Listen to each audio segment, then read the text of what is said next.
Pop quiz number 90.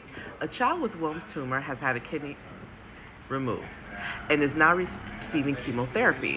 What priority information should the nurse share with the child's family at the time of discharge? 1. Avoid contact sports. 2. Limit fluid intake as ordered. 3. Decrease sodium intake. Or 4. Avoid contact with other children. And guys, the correct answer is going to be 1. Avoid contact sports. So they only have one kidney left. Do you think it's a good idea for that child to be playing basketball or hockey or soccer or some other sport where they can get injured and they only have that one kidney left? No. That's number 1. And number 2, the patient's getting chemotherapy, which means they're going to be at risk for what? Bleeding, because as you know, the patient gets chemo. What's affected? One of the things that are affected are what? Platelets. So the patient's going to be at risk for bleeding. So they can hemorrhage to death, right? Or they can injure that one kidney that they have left. So we're going to teach them to avoid contact sports. Now let's look at the wrong answer choices.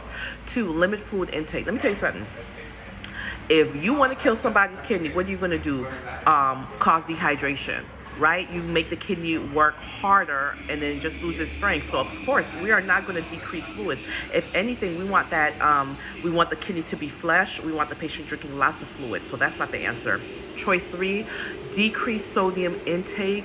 That's not the answer because, again, this patient has one kidney and they're on chemo. We're going to be more concerned about that one kidney and the chemo. So we're going to avoid contact sports. And then 4, avoid contact with other children. Let me tell you something. Socialization and playing is very important for the child.